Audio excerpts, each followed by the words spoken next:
podcast about product management, user experience design, technology, and more. This is Product by Design. All right, welcome to another episode of Product by Design. I am Kyle Evans, and today we have another great guest, Joey Cofone. Did I pronounce that correctly, Joey? Cofone. Cofone. Yeah, I should have said that. I should have asked. I meant to, and I totally spaced. All right. You got the like actual Italian pronunciation right. So here in the U.S., it's just Cofone. All right. Yeah, I've actually been practicing some Italian. We're going to Italy in a month, and so I've been trying to work on a little bit of Italian just to not be an American in Italy or as American in Italy, but we'll chalk it up to that. But Joey Cofone, welcome to the podcast. I'm super excited to have you on and to talk about some of your experience, but welcome. Kyle, what's up? Thanks, man. I'm excited. All right. Well, let me give you a brief introduction and then let's have you kind of tell us a little bit more about yourself. But Joey is the founder and CEO of Baronfig, an award-winning designer and entrepreneur, and the author of The Laws of Creativity, which I'm super excited to talk about. But why don't you tell us a little bit more about yourself and your experience? Yeah, sure. Hey, everybody out there. My name is Joey Cofone. I guess you could say that I'm an entrepreneur and a newly minted author. I founded Baronfig. It's a company that makes tools to help you do your best thinking. And now I wrote The Laws of Creativity, a book that teaches you how to master your ideas. Under the hood, I'm a designer. To date, I've done over 100 products, created over 100 products from scratch all the way to consumers' hands. And in a nutshell, my work basically focuses on helping people turn their ideas into reality. Awesome. Well, I'm super excited to have you on and to talk about your experience, to talk about your book, which I have read and thoroughly enjoyed, which we'll dive into. But before we do, why don't you tell us, outside of work and design and writing, what are some of the other things that you like to do? So I'm lucky in that all like designing and writing and ideating are my hobbies. Like my wife actually gets really annoyed because I'm like, it's like I will wake up at 6 in the morning or 5 in the morning, and I'll wait for her to get up, and then I'm like, what do you think of these ideas? And she's like, leave me alone. I haven't had coffee. But aside from all that stuff, which I'm grateful that that's the way I am about those things. And that was a challenge recognizing that. But aside from that, I love to read and I love to play video games. Actually, huge fan my whole life of storytelling and all the ways that we can tell stories, from printed word, spoken word, and as contemporary of an expression as a video game, and how you can not only have a story be told to you, but you are a part of it and can affect it. I'm just over the moon with that medium. Totally agree. That's really interesting. And I noticed in your background like a potential PlayStation 5. Is that right? Yes, you can see that. I saw it for a second. So are you a PlayStation? I'm spoiled. I am at heart Xbox. Okay. However, I have the new Xbox, the PlayStation, and the Switch, but they've all been out, a couple of years by now, or at least the Switch has been out quite a while. So I would say I'm platform agnostic. Okay. Just get them all. What about you? We have a PlayStation 5, so we got that. Let's see, last year, and I think they're still super hard to come by. They are. We haven't. I just got this. Yeah, it's crazy, right? Like the difficulty. Yeah. And we were able to get one for my sister. She's big into PlayStation as well. And last year, like we were doing watching all of the drops and stuff like that, and so it's crazy. But my brother has always been a big Xbox fan, so it's like we have almost like the rivalry in the family of like PlayStation versus Xbox. But it's becoming less and less, I guess, a thing. You just platform agnosticism, I guess, is more probably where we're headed anyway. But that's interesting. Yeah. Cool. All right. Well, I want to dive in a little bit more to your background, and you kind of touched on it. You're a graphic designer. You've created a lot of products from start to finish. You've been featured in a lot of publications. You've got a book now. Maybe you can tell us a little bit more about what set you on this journey, and maybe sparked your passion in this field and got you moving in this direction. Yeah, it was a complete accident, as I feel like a lot of things in my life are. As I sort of, I am not a mastermind of life goals. At least I wasn't when I was young. I've learned from that. Back in the day, I used to just roll with it.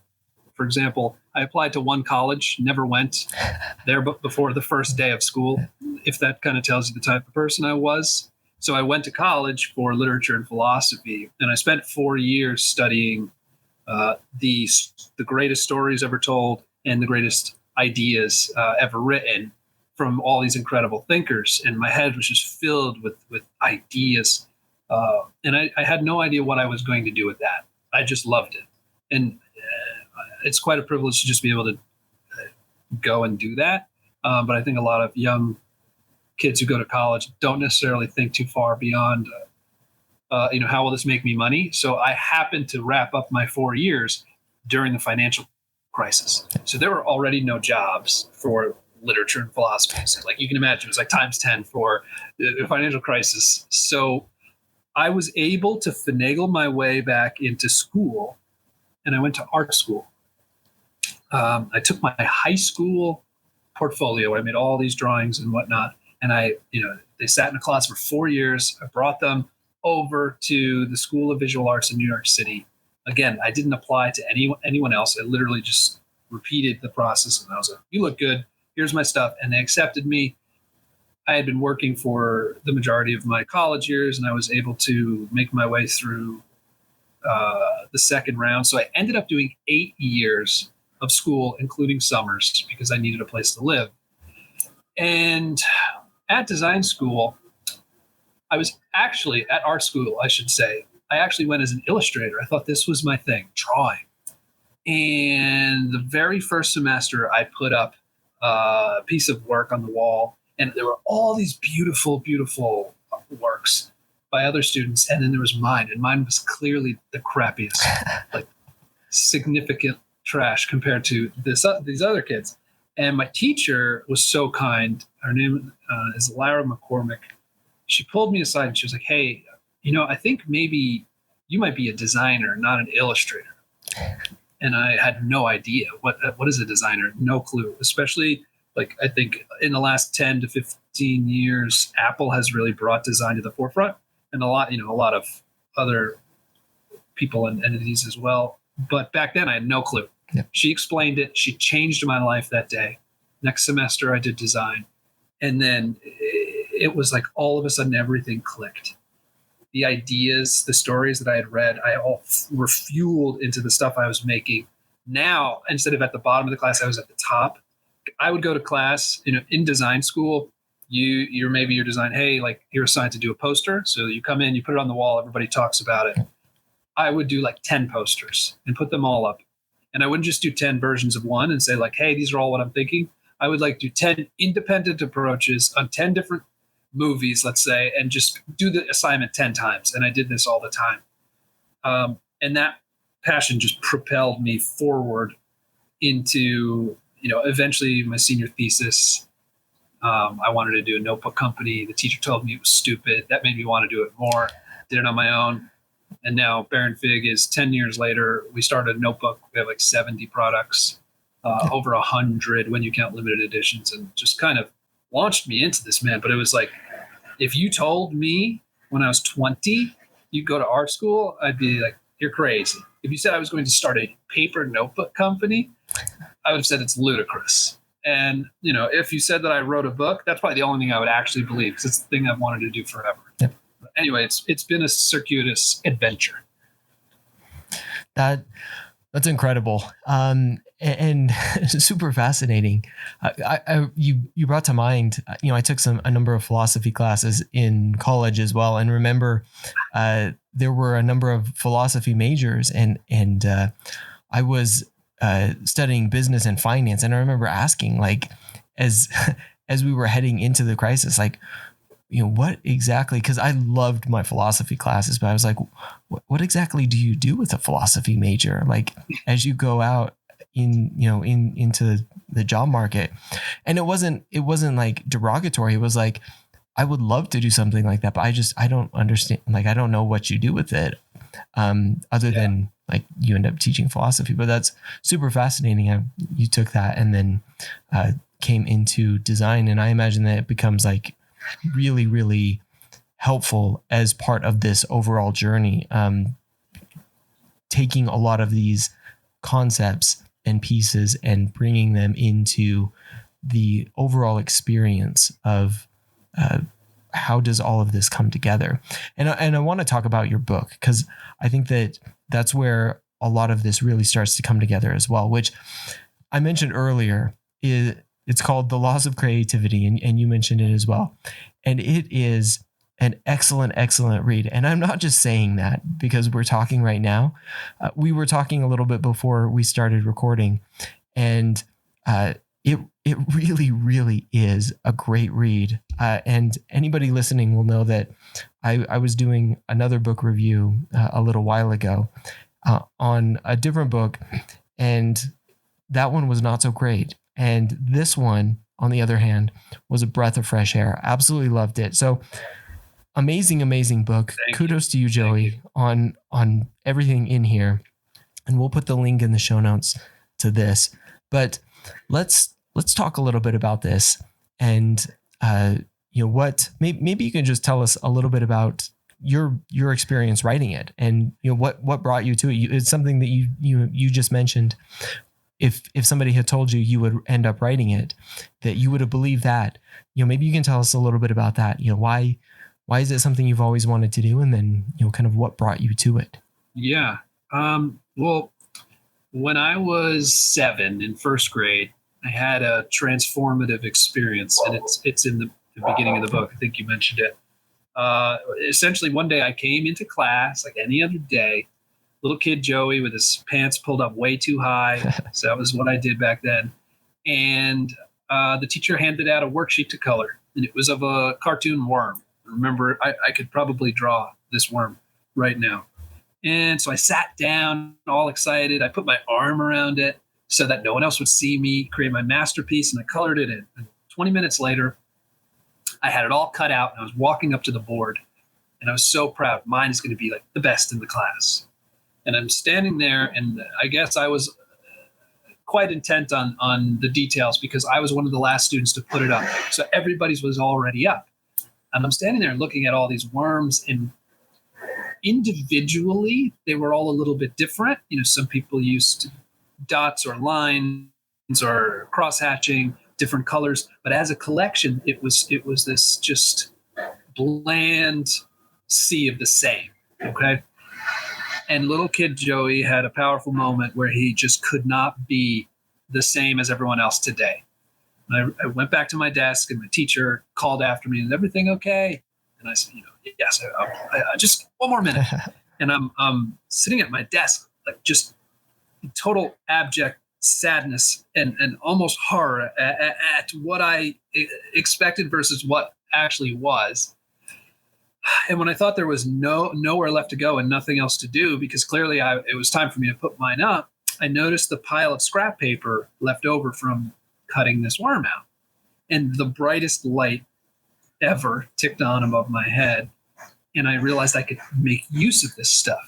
And so I drew a microphone, a necklace, and a boom box, cut them out, attached them to my worm, and put it back up now on the board. And mine was completely different. I accessorized the worm. No one had ever done that. No one thought about it. The teacher stood behind me, and she just said, and I'll never forget, "I've never seen anything like this." No one had ever done it. And at that moment, my life changed, and I became addicted to that feeling. And so that was when I was 7. And now it's, what is this? This is almost 30 years later. I've followed that feeling my entire life. And I soon discovered that this is what creativity is. This is what people call creativity. And it manifests in all different ways. It's not, has anything to do with coloring or doodling. It's just thinking in unique perspectives. And over time, I realized that a lot of people did not feel creative, even when they were. And I wrote the book because creativity really matters to me, and it matters objectively. And I'll explain that in a moment. But people have it all wrong, what they think creativity is. Maybe you've seen this in your own life, but it's often ascribed to pros, graphic designers or illustrators or painters or sculptors. And that's not it at all. It's anyone doing pretty much anything. It frustrates me that, because when I ask people if they're creative, they're like, no, absolutely not. And in truth, they absolutely are. And so, I'm just blabbing away here, but I have so passionate about this. Is there anything you want to say before I? No, this is great. Okay. All right. So this I'm exploding with heart and soul here by accident, and I'm trying to wrangle it. So first of all, let me tell you why creativity is important, and it's really straightforward. Number one, kids are twice as likely to graduate college. Number two, adults are measurably happier and they get paid more. Actually, adults get paid 13% more when they employ creativity in some way. And organizations are more productive and get more revenue. So whether you're a kid, an adult, or an organization, it's like objectively a positive thing to invest some time and energy into creativity. So then there's that. And now I still get people like, it's too late, man. I'm not creative. And the last thing I'll say on this subject is that NASA did a study that found that 98% of kids are at the creative genius level. And you've read the book, yep, which, by the way, is wonderful as a podcast host, and I so appreciate it, because now would be the time where I'd say, Kyle, can you guess what percentage is left over at adulthood? But I asked this question earlier in the week, and I got someone said, from 98% to 50%. The actual number is 2% by adulthood are creative geniuses. So you go from 98% to 2. So essentially, my book, the way I tried to write it is, I'm not teaching you how to be creative. I'm just helping you remember what you already know. Yep. Yeah. And one thing that really struck me too, because you mentioned the 13% higher pay, but the number that really stuck out to me was 278% happier. I underline that. So creative people earn 13% more and are 270% happier at work. I just had to open that up because I underlined it. It was that's the earning percentage. That's great. We all want to earn more, but to be almost 300% happier at work is just it's mind blowing. I will take 300% happier at work, by miles. You can I'll take the 13% pay raise too. Don't withhold that, but you could keep that and I'll take the 300% happier, for sure. Thank you for pointing that out. Yeah. And the things that you mentioned, it's, and I believe that you use that one of those quotes in there, and I'm forgetting who it came from, but it's not about being creative. It's about keeping the creativity. We're born with it, but we end up losing it over time, and not growing out of that. And everybody has it, kind of like you mentioned, but just not losing that as we go through school and as we become adults, and making sure that it continues to be part of what we do and who we are. And it's not just for professionals, but it's for all of us. Yeah. A buddy of mine who read the book a little bit earlier than everyone else, he was like, dude, you did not write a book on creativity. And I was like, what what did I write? And he was like, man, this is a book on just being a better human. And, that as one of the first pieces of feedback really struck me because, I can see in retrospect how what I wrote about, and we'll probably get into this, about the mindset of creativity is just fundamentally provides an opportunity to be so much happier, like you were talking about. Yeah, absolutely. So kind of diving into that a little bit, you have 39 laws of creativity. And you mentioned specifically that you didn't invent these laws, but you went about uncovering them or discovering them. So why 39 specifically, and how did you go about uncovering them or discovering them? Yeah. Ariana, my wife, was like, why can't you have 40? I was like, there isn't 40. I only see 39. Because that is, like you said, I didn't invent these laws. And I think it's in the intro that I sort of explain a little bit on that, where I merely had the privilege of being in a position long enough to from doing something automatic and subconscious to doing it deliberate and consciously. So I've been doing Baronfig for long enough that I've been lucky enough to work with some incredible creators like James Clear and Roxane Gay, and organizations like Netflix, and dozens of wonderful creators doing things today. So I actively was able to converse with them and participate in the process and collaborate. And of course, as a designer myself. And so eventually it became very apparent. And then I, of course, double and triple checked my work by actually talking to these same people. But in the end, I landed on a 3-part book. The first part is the mindset of being creative. The second part is the process. And the third part is excellence, where it's how do people rise above everyone else. And I got a lot of there are 2 interesting things I got in the beginning of early advice. So I went to an editor who had just gotten done editing one of the best-selling books in the world. And I told him about my book, and he said that, there's 2 things wrong with your book, Joey. Number 1, you need like five laws, not 39. People can't remember 5. And I was like, well, this is why the book has never been written, because you have people like this saying it has to fit a mold that it can't. And the other thing he said, it's not playful. This is not creative. And I said, well, what do you mean? He's like, where's the fun? Where's the fun in this book? And I said, does a book about cooking need to have edible pages? I'm not sure I'm understanding why my book about creativity needs to also express it. Like, I'm writing about it so that you can learn.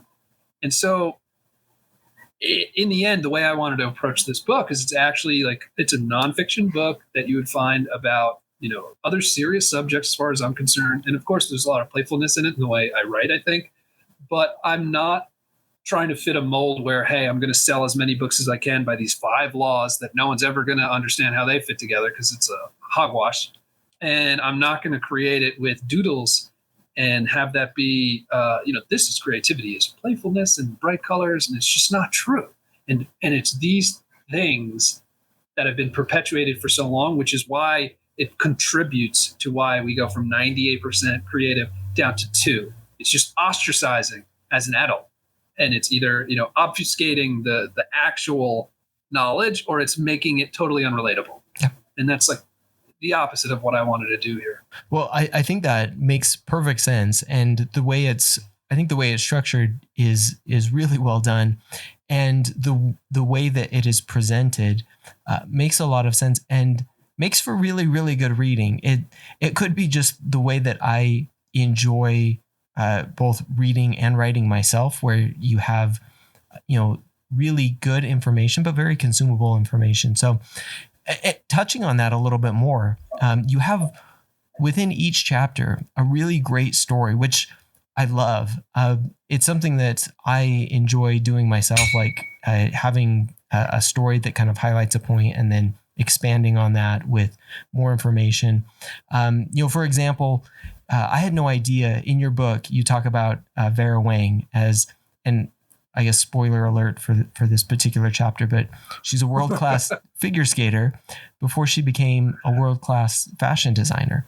And you use stories like this throughout to illustrate, some of the laws that you're talking about creativity. And I'm interested, where did you get a lot of these stories that you use throughout the book to illustrate a lot of the laws and the points that you're trying to help us understand about creativity? Good question. It was an extremely varied experience based on where I was in the progress of writing this book. So there's actually, there were 3 distinct experiences happening to get this done. There was the first third, the middle third, and the last third. The first third was so easy to write. It was about, let's say 39 laws, about a dozen or so, right? The first dozen, it was like ideas that I had just been stewing on for a long time, stories that, after 35 years on planet Earth, you just sort of collected at least 12 stories that you can then say, where does this fit? Mm-hmm. And then I placed them because I made the table of contents before I wrote anything, mostly. And that was easy. And in the beginning, I'm like, man, this is awesome. I'm going to kill this book. This is like, I'm doing like a story a day. Yeah. And then the second third, it flipped a little because I had exhausted all of the lowest hanging fruit. So now I had to go out and find new stories. And this is where it started to flip. So as an English major, I got pretty good at just like finding good stories and getting to the heart of stories. I think, that's basically what it is, interpreting stories. And so I would read and read and read during this process. And now for the second third, I would come across a good story. I'd have to go find it, but then I'd be able to say, well, there's still about 25 to 30 laws left. So I had an easy time assigning, okay, this could go here, this could go here. But then, dude, the last third where I only have like less than a dozen, or I've got like 10 laws left. And I have to find perfect examples for these really specific things. That took triple the amount of time as the rest of the book to find those stories. And really, it was just there was no like magic bullet.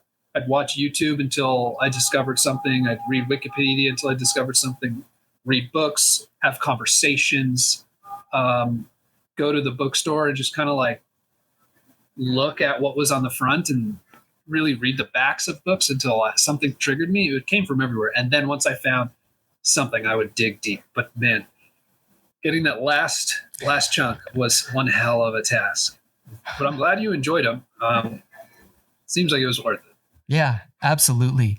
Was there, in finding those stories, was there one that was particularly difficult or that kind of stood out as like, wow, this one, it maybe took a lot of work, but it was really worth it to kind of dig and find, or that kind of just came at the right moment, or any that kind of were just like, wow, this one just, it was a right story, right time, right law applying to it? There were some, there were a lot of stories that it made me smile first. And then there were a lot of challenging ones. So I was determined not to have a book filled with white dudes from history, right? As a white dude, it's so easy to just go with what's familiar. Yeah. And, my wife and I have had so many deep conversations about, being a man versus a woman. What are those experiences like at work? We talk about what's it like to be, a person of color, or different ethnicities, gender and sexuality. And what was quite the challenge, and I'm not going to point to any one chapter. We could probably isolate a couple later on, but I think just exploring experiences from people who were of a mold that I am not, women, Black culture, Chinese culture, so on and so forth. That really pushed me in a lot of ways that I'm grateful for. And I, not only did I do my best personally to write these stories and put myself in places like that, And I would name some names, but a couple of these chapters, they don't tell you the person right away. So I don't want to spoil any more than I have to. And then we actually, I combined a few methods of talking to people I knew and also hiring professionals who were of a certain group that I was not, to read it from the perspective of, am I being accidentally naive or ignorant? And, doing my best to be more representative, even though a book is such a solo endeavor. It's unlike a video game, let's say, or a movie where you do have all these contributing perspectives. So I don't even know if that answers the question, but that was a really valuable experience. Yeah. In putting these stories together. Yeah, that's incredible. And I think so important. And I think it's really, really, again, I think well done, because the stories are incredibly varied throughout, and there's, it's not, the same types of story throughout. It's kind of like we were talking about, and we'll touch on a little bit more, a range of stories and a range of industries. And again, it's not all technology, or it's not all, American stories or white people or things like that. So I think that's great. So I want to dive in a little bit to creativity. And you touched on this a little bit before. And obviously, the book is about creativity, or kind of even more expansive than that, like your friend said, about being a good human. But how would you define creativity? You touch on this throughout the book a few different times in a few different ways, but how do you think about it, and how do you define creativity? Yeah, the simplest explanation is that creativity is the practice of ideas. That's it. And when you put an idea into action, that's called self-expression. And I think here's where we start to get these misconceptions, where expression and self-expression needs to be some grand, non-commercial purpose, like a painting or a sculpture or something, or designers for commercial purposes, but very obviously, quote unquote creative. And that's not it at all. It's the practice of ideas, which can happen and does happen every single day. For example, and I don't say this in the book, every day the average person has 6,000 thoughts. Whether you want to or not, you're having them. So with a few tweaks, you can shift your mindset to start to take those thoughts and put them to good use. And it's actually not that hard. It's incredibly beneficial. And so essentially, creativity is the practice of ideas, and the book is about, hey, how can you improve your practice of honing those 6,000 thoughts into stuff that can benefit you more, since it's happening already. Yeah. How has that creative process, or that process of shaping and changing ideas, evolved for you throughout your career? And how has writing this book changed the way that you think about it, both in your work and your life, or has it changed it for you or shaped it for you in any new ways? Yeah, I think this is a book I couldn't have written like 10 years ago, let's say. It's actually about 10 years ago that I started taking notes on my phone. And this note has jumped, several phones over the 10 years. And it was just bullet points of just random thoughts about creativity. I didn't bother organizing it. I knew one day I would want to use it. And so, I mentioned earlier about creating that table of contents first. The day I sat down, thanks to my wife during quarantine, who said, if you don't do this now, it's not happening because you were stuck at home. I was able to put the table of contents together in a day. And it was at the point in my life now when I did that, creativity is so demystified to me that it was easy. But like I said, I couldn't have done that a decade ago. I needed to go through the learning. But the creative process is the same as cooking or working out or building IKEA furniture. It's very straightforward. And the lessons I learned over the years of building 100 products and so on, and collaborating with all these people, has helped me really isolate the laws. And my favorite way of explaining this is, let's talk about traveling. So there's tens of thousands of cities, I think, on planet Earth. Okay. And none of us have been to all of them. It's impossible probably in your lifetime to do it. But if I named a city and I said, how would you get there? You could say, hey, I would hop in my car or get a bus or a taxi to the airport. I'd get in a plane or I'd get on a train or I would drive there if it's close. And then when I get there, I follow all these signs until I get to the city that I'm looking for. But you've never been there, yet you know how to do it. And you use that same process to get to every city. Creativity is like that. There are roads and planes and trains and signs that you follow. And even though the end is a mystery, the same process gets you there every time. And after doing it so many times and actually being passionate about how I was doing it, not just what I was doing, it became clear enough to record these laws and put them in a book.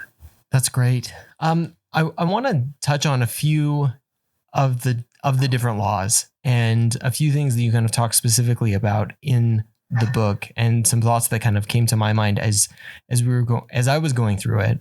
And I actually wrote, so I have a bunch of underlines and then was writing some notes, but laws 2 and 8, which are the law of disruption and the law of curiosity. So challenging assumptions and asking more questions, which I think are super critical. And I kind of go along with the mindset that we were talking about earlier.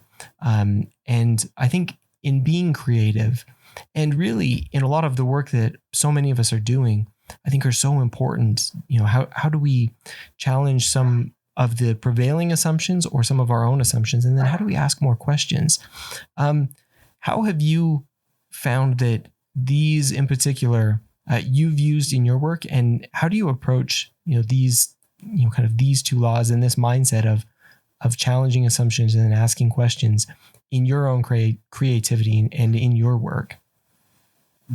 That's a really good question. So the law of disruption essentially states that you have the right to challenge, and question, and improve upon any ideas that are handed to you. And we're actually trained, and I do mean trained growing up, that is not the case. At school, the rules are not broken. The teacher is not questioned. And so when we get into the real world, we follow that paradigm that we've been handed. And the law of disruption flips it on its head. There's a story that I'll briefly explain, which essentially Alexander the Great goes to, I forget the name of the city, and he sees that an oracle has said that there's an ox cart tied to a pole, and it's been like that for hundreds of years. And the oracle said that anyone who can untie it would be, the next king. And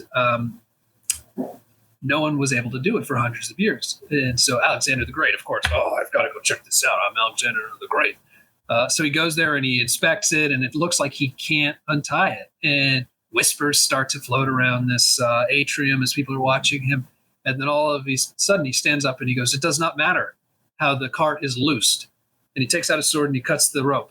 And, he actually then goes on to do exactly what the oracle said, and whether you believe in prophecies or not, it's a fascinating story. And, it is endured for a reason. And that's because there are more ways to solve problems than were initially presented with quite often. And so this law takes a look at the inherited assumptions and tries to tell you that we're often incorrectly limited not by what we can do, but what we think we can do. And that what we think we can do is often something that people have told us. And so the chapter provides examples as well as questions you can ask yourself to break through. For me, it was like starting a notebook company. Everybody was like, that's stupid. And I had a different perspective of coming to notebooks, not from the product point of view only, but from the brand point of view, to say, hey, you have companies in 2013 who are making notebooks, and all they do is show you what other people are doing in the notebook. and it's all like moleskin was just beautiful illustrations and everything. Yet you actually go into reality and you see what people are doing in their notebooks, and it's messy. There's a lot of words. It's ugly. People can't read it the next day, and you realize there's a massive disconnect. So for me, my disruption was the messaging on which we talk about ideation was totally wrong. And again, I do think with this book, I'm now talking about creativity, and I think the message previous has been quite misleading. Yep. That's disruption.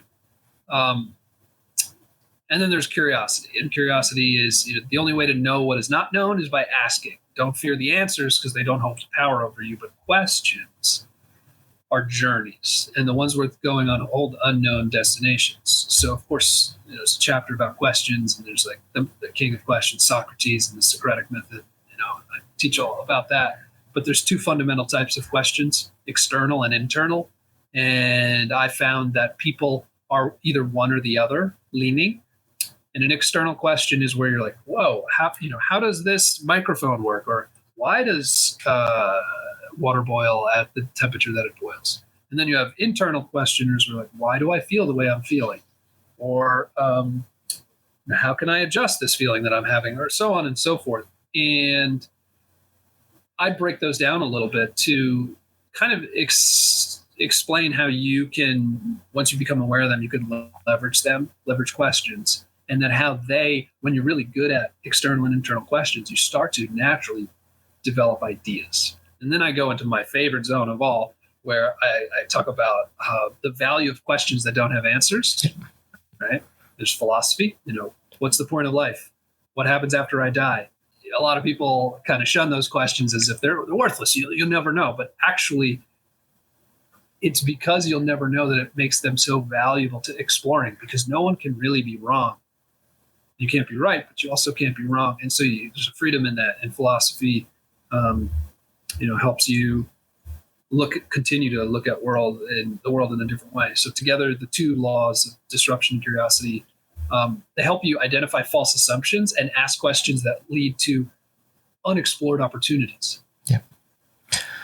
I love that. It makes me continue. You brought up the example of, the training, and I think that school and definitely work, continue to push us in that direction. And we get educated and trained out of that. And I feel like kids are just naturally questioners and curious, and always like pushing the envelope as far as like questions and always like raising, the assumption.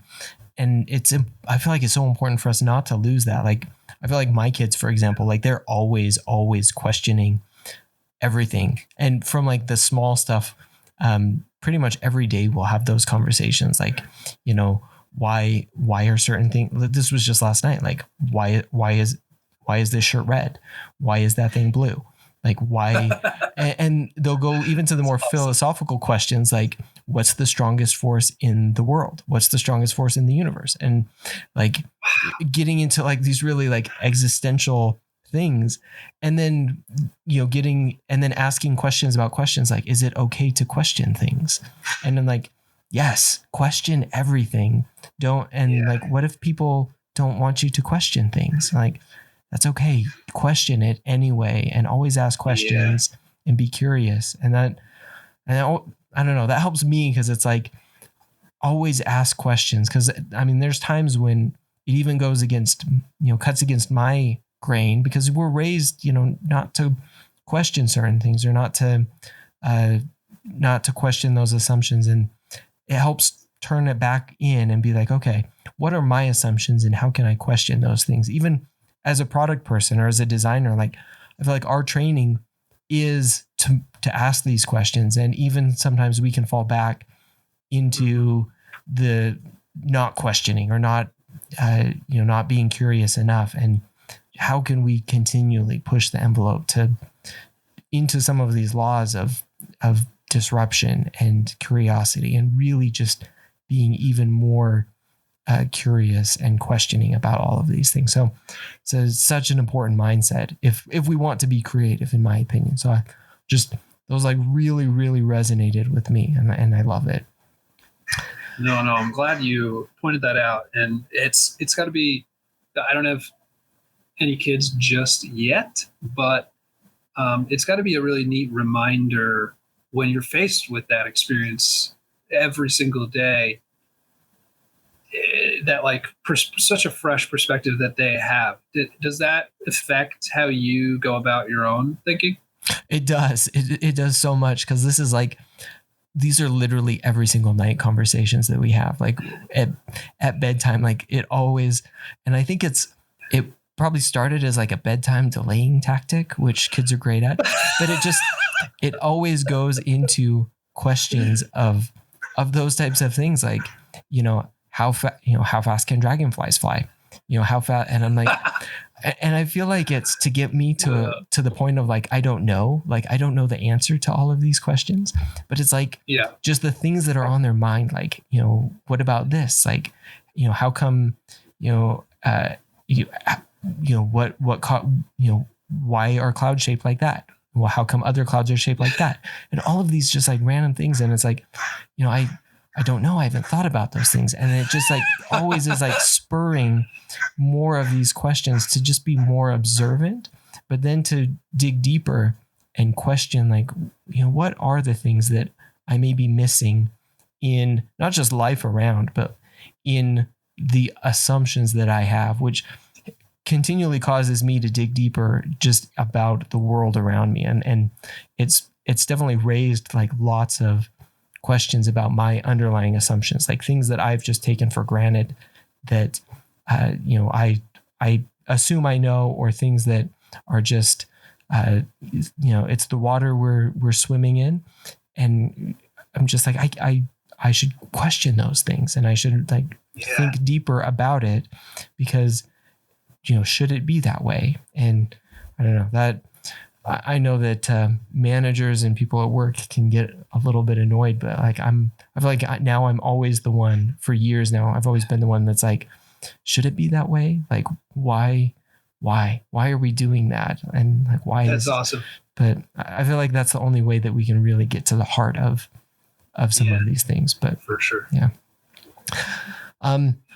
You had another. Well, before we get to that, like, the law of connection. And this is one that I've always had an interesting relationship with, and with mastery, I like to think of it. And the kind of drawing on a range of skills or interests, and mastering us in a single area. And you kind of touch on this, and it kind of got me thinking a lot about it, where you talk about creativity being the ability to bring in ideas and connect them from a range of different either disciplines or areas, or different places. And I think that just makes a ton of sense. And so if we really master it in one particular area, sometimes we lose that ability to have kind of a range of experience and connect ideas from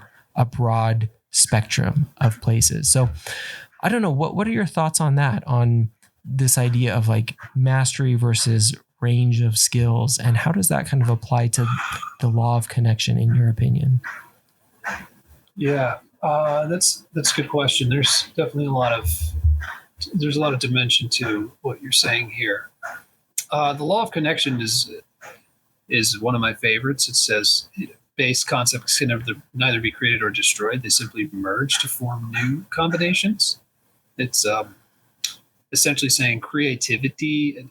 Did I say this already? Creativity is a misnomer, right? The name, you're not actually creating; you're just combining. Yep. And that's another misconception that people have about creativity, that I need to make something new. When actually, no. It's like the more you learn, the more you go out there and you pick up these fundamental concepts from the world around you, the more building blocks you have to work with. And it's kind of that simple. I wrote, in the book, and I'm terrible at pronouncing, but Ludwig Wittgenstein. I can only say it when I go really German. He's an Austrian philosopher, and he would say that when you talk about a broom, you're not making a statement about a stick and a brush, right? And sort of reversing that is that a broom is a stick that someone attached a brush to. Mm-hmm. And it is that fundamental. And then I love to explore the idea that, like the iPhone is a computer and a phone. Mm-hmm. Pokemon is the love of pets and our fascination with fantasy, right? And there's a host of examples like that. And over time, once again, this whole first part, a lot of what we're talking about is the very first chunk of the book. Even Law of Curiosity is like the first or second chapter, part 2. It's very much a foundational idea.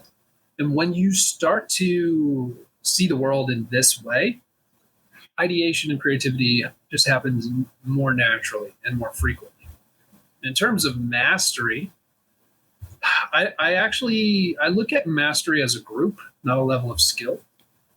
At some point, think about this. You get so good that you're in the top 1%, but the ability in that 1% chunk could actually be as dramatically different between the 99%, like the very next percentage below that, for example.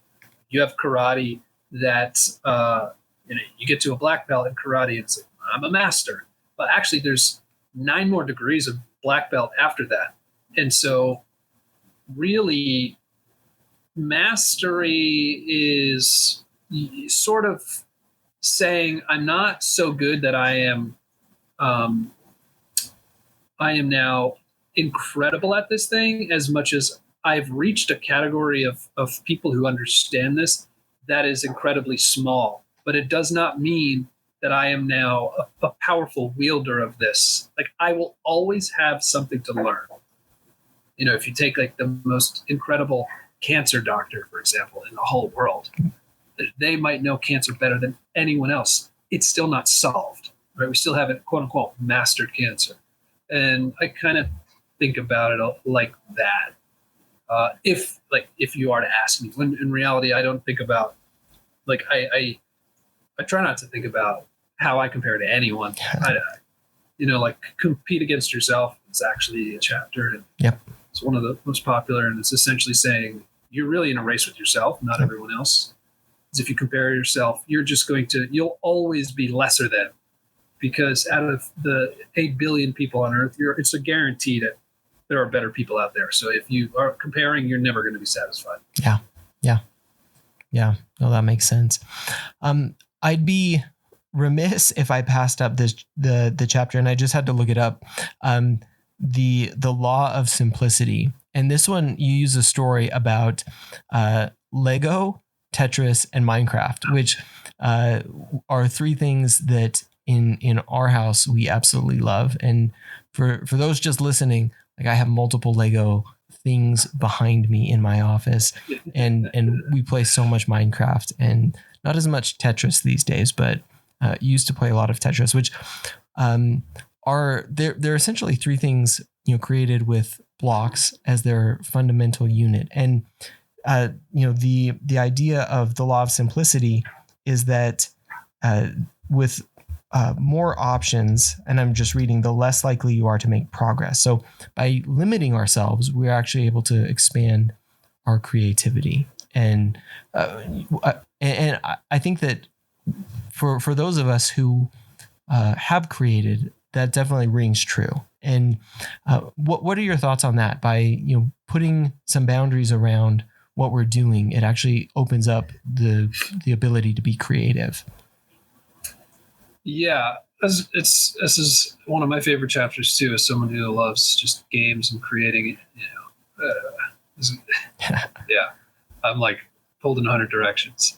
But if you think about how humans and chimpanzees share 98.8% of DNA, yet the 1.2% difference has put us in space, and chimps and trees. It's kind of like that, where you don't have to be so dramatically different. Like, just because blocks is a fundamental concept of all 3 doesn't mean that these are now going to be almost the same game. When you have Legos blocks and building, and Tetris is blocks and puzzling, and Minecraft is blocks and crafting, and just even 50% different is dramatically different results. So when you start to think about, this is again in the early part of the process. So when you start to think about what does it actually take to create, it's not so much that you need to take all of these things that have never been done before and now mix those. It's more like you just need to take a recipe and maybe make an adjustment. And when we talk about limitations, I like to say, drop someone in a field and say it's a huge, let's just say 300-acre field. I don't know actually how big that is. I'm a city boy, but there's 300-acre fields. Seems big to me. And say, find the exit gate. Well, now you're like, I don't know. You have to wander around. And that is freedom actually becomes a detriment. But now let's say I drop you on a road, the beginning, and I say, find the end. And it's literally, you just go straight. And that is the power of good limits when you're creating, is you create those boundaries so that the answer is almost obvious. The answer in the road is I have no direction to go but this direction because I have so well defined what I am doing. And we had, like when we created a pen at Baronfig, we had very, very strict rules around, hey, we want to make a pen that works with our notebook that's minimal. And no matter how many functions the pen does, we want there to only be one moving part. That was just our thing that we had. Because a lot of times you have at the top, you'll click or spin to get the tip out. And then in the middle, you'll twist it and you'll replace the ink. Mm-hmm. And so we challenged ourselves, what if we could make one mechanism do two things? How cool would that be? And that was the problem we went to solve. And so the Squire pen ends up being, actually have one here. It doesn't help people who are listening, but it's essentially like an exceptionally phallic object with no clip or anything. And there's just one moving part that is, it both retracts the tip, and if you twist it past a stop, you get the ink out. And then the whole pen design fell into place because it's once we solved for that, the expression just became now just everything else is as simple as possible. And the Squire ended up being ranked number 1 out of 100 pens tested by New York Magazine. So we did something right. And it's because we were not in a field going in all directions. We were on the road going in one. Yeah, that's really great. And I'm super excited because looking at a whole bunch of and this is a little bit of an aside.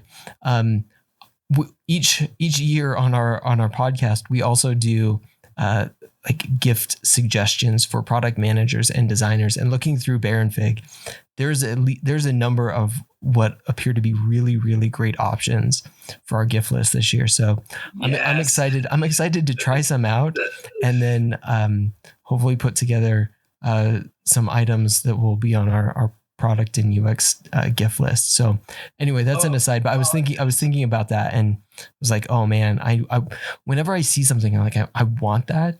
I'm like, okay, that's probably a good item for our end of year gift list. Oh dude, I'm gonna send you some stuff. We'll talk after this. Okay. And I'll make sure we hook you up with some goodies to check out. All right. Yeah. Looks really awesome. I've got a ton of questions, but I'm gonna start. I know we've been talking for a little while, so I'm gonna shorten some of my final questions here. We have been focusing on some of the earlier, the mindset and process thing, getting a little bit later into the book. Some of the excellence things. You discuss the law of habitat, and which is really about the creative environment, both internally and externally. Creating the right environment for us to be creative and it's conducive for creativity. How can we do that? How can we create the right space for ourselves to be creative? Yeah, I talk about the law of habitat, which is tending to the conditions in which you create before you jump into creating. And there are 2 habitats that I discussed. It's the internal and the external habitat. It's similar to what we discussed a little bit earlier, but actually tending to that in a different way to optimize it so that you're set up for success. So for your internal habitats, your mind, and it sounds like new agey, and I'm like, talk about your feelings, but really, everybody should have a professional or a confidant that they can open up to and unscramble the thoughts. You can't do it alone. It's if everything else in your life you have help with. Why is it all of a sudden okay that my mind needs to be tended to singularly by me? And it's just kind of it's just a false approach. And so journaling is another way. Developing mantras. There was one time I write in the book where I had a bad experience in Japan, and I was in the hospital with food poisoning, and basically then holed up in a hotel for 5 days. And I just needed to get back home, but it was like a 16-hour flight, and I was on the verge of having a panic attack. I just I felt so terrible still, and I couldn't imagine sitting on that plane. I'm 6'3". It's already uncomfortable, being on a plane. And I created a mantra that it wasn't like an active choice. It seemed like the only thing that was going to get me through. And I actually said, "You are a champion," to myself. Something like, I think I wrote 19,000 times. I did the math later on. But by saying that over and over, I tended to my internal habitat because I did not let any thoughts get in. I literally just said it so many times back to back that I could not get the anxious thoughts to build and thus cause a problem. And so mantras, are powerful in a lot of different ways. And that was how I happened to use that one. And then for your external habitat, you can craft a space that you work in through trial and error, through conversation, so lots of experimentation, research. I pose a few ideas. And the one example I use at the end of that chapter that's a really easy one to parse is Henry David Thoreau, legendary, famous author of yesteryear. He essentially was a bottled up writer living in the city, and he did not know how to get the clarity that he needed. And so he went, he actually was somehow friends with Ralph Waldo Emerson. I think it was his teacher. He goes and he lives in a pond in a cabin that's the size of a room. And he lives there, I think it's for 1 year, 1 month, and 1 day. And that pond is called Walden, the name of the masterpiece that he ended up writing. And by changing his external habitat, he was able to uncover some of the thoughts and ideas and allow them to flow in ways that he just couldn't in the habitat that he had originally existed in. So that's a solid example of tending to your space. Yeah, and I think we all do it. It's there's a bit of subconscious tending. There's a little conscious tending, which might be just like, let me clean my desk. But then there's some really deliberate tending where you can actually just change your whole desk setup, your lighting, which way it's facing, the stuff around you, like what kind of stuff do you fill with, so on and so forth, to create a space that really just directs you where you want to be with as little friction as possible. Yep. Yeah. No, that's great. You have some upcoming chapters that are going to be part of the expanded book on being more creative at home and work. That you found, you mentioned that you found as you have either thought more about creativity and want to help implement some of these ideas in our lives. Can you give us like a thumbnail of what your thinking is on that?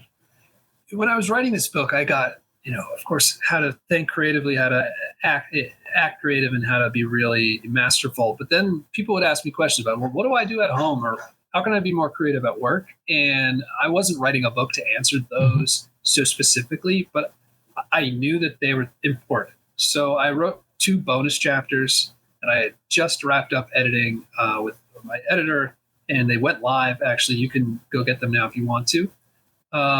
And it's how to be more creative at work, how to be more creative at home. And so for at home, I basically listed a bunch of ways to have intentional practice and be exceptionally fulfilled from it. And I use my example of playing the trumpet, which I'm terrible at music, but by exploring that, I'm able to learn a lot about what it means to not be good at something, what it means to be uncomfortable at 35 years old. Because so many things I do now, I've done forever, quote unquote, my whole life. or, since I was 20. And by doing a creative practice in which I'm not good at, it's shown me not only how to be uncomfortable and all that, but it also gives me a great appreciation for the things that I'm good at. Yeah. And so there's a host of ideas and mediums by which you can be creative. And then at work, it's a very simple idea that I wanted to write about. And I think it's really important. At work, we often misunderstand the ways in which creativity can be expressed, because for many people, they think that what is being done is the creative expression. So if the whole company is making X product, well, I didn't decide we're making X product. Well, shit, now none of this is creative for me. And that is absolutely not true, because often what we do isn't up to us. And even as the founder and the leader of Baronfig, I am still the person for the job on many things that I don't want to do. But the difference is not focusing on the what we're doing, but the how we're accomplishing those. And there is so much creative potential in how we go about achieving the whats that are delivered to us. So I have a whole chapter basically around helping you understand that how you do something is another realm of expression, and then giving you examples and ways that you can sort of play around with that. Awesome. That sounds really, really good. I love the sound of both of those, both at home and at work, and how to kind of implement some of these ideas. And especially around being a beginner. I picked up the violin recently. I'm absolutely terrible at it, but it's been one of those things that's like, as my kids are learning like new things, both languages and musical instruments and stuff. And it's like, it's okay to be a beginner at things and to be bad at things, because that's how we start. And then, that's how the creative process is. Like, we don't start being good at something. We start being bad at things. And then, we learn and we grow, and I don't know, it's an exciting part of it. It's not a bad part of it. And we absolutely. Yeah. No, that's so cool. I mean, I'm jealous that you can learn alongside your children and have that adventure together. It's something now that I'm going to kind of tuck in the back of my hat. Something I want to do when I have a kid. Yeah.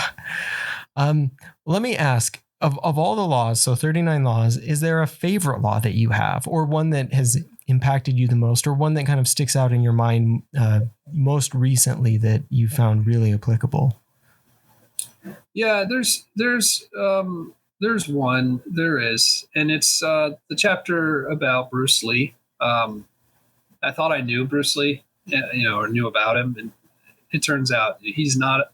We think of this martial arts movie star, and he's actually, he did that for like the last 3 years of his life or 4 years of his life. He was mostly an actual martial arts master, for lack of a better term. And one concept that I really like, it's common, and you've probably heard of it, but it's the philosophy he shared on flexibility. And he kind of said, like, be like water. Water can crash and it can flow. It can be strong and it can be smooth. You put the water in the teapot, it becomes a teapot. You put the water in the teacup, it becomes a teacup, kind of thing. And, I've always, up until my, discovering Baronfig and what I wanted to do in my life, I lived a very chaotic, non-disciplined life. And I don't regret that. I had a lot of adventures that have taught me a lot. And then afterwards, I transformed into an exceptionally disciplined purveyor of, forward motion. And I kind of forgot for a while the value of being flexible. I'm rigid, man. I get go to bed at 8 o'clock, get up at 4:30, 5:30, somewhere in there. I do meditate, and then I read, and then I write, and then and then go to the gym, and then I go to work, and all sorts of stuff. And, I've encountered that's given me a lot of trouble, actually, when something pops up that was unexpected in my life. It's not that I didn't have the space to handle it, but I didn't want to.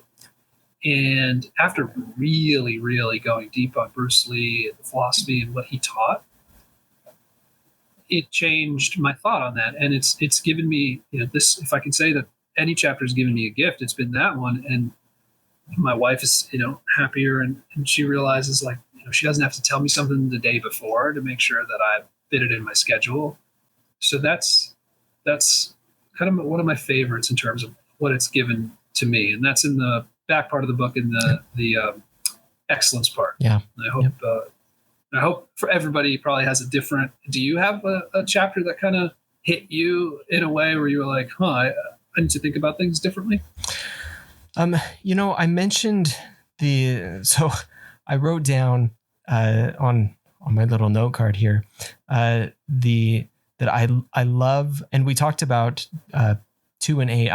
I love like mindset things, and I'm just like huge into a lot of those. So we talked about 2 and 8, and then number 1 as well.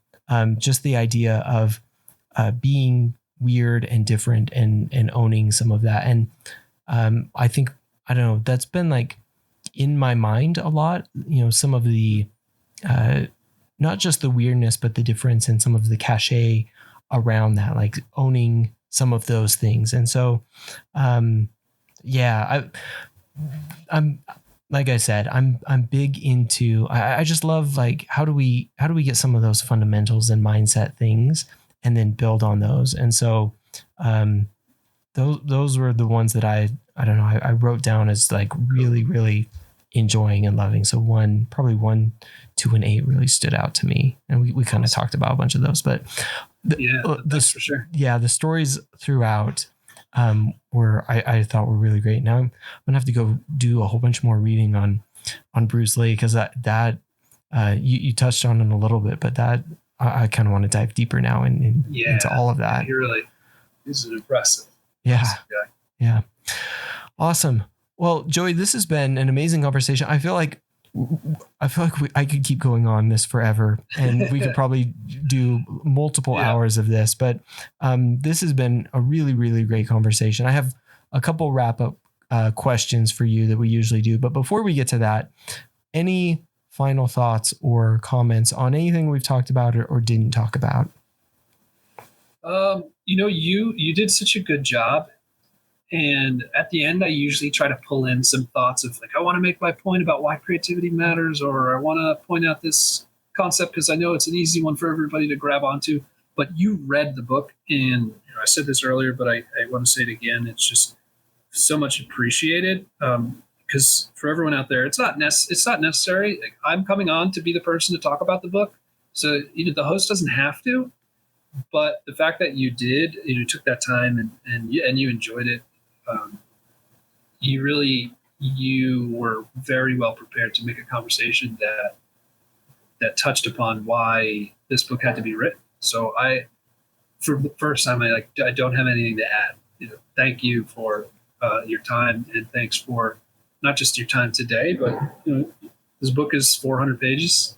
So thanks for that's a lot of time. Thanks for reading. I really do appreciate it. Well, thank you for the book. Again, I will plug it because I thoroughly enjoyed it. And I'm not just saying that. This is one that I will be referring back to frequently, because I love the stories. I loved the different parts of it, the things that you wrote about. I'm a huge fan. I really, really enjoyed it. It was, I think, extremely well written and very, very consumable. So it wasn't one of those books that you have to kind of slog through. It felt like it was a rapid read, because you get through, each story and each law. So you just one after the other, and it just felt like you weren't having to get through it. It just felt like you were moving quickly through each of them. And I really enjoyed it. So kudos to you for writing a very, very readable and very interesting book.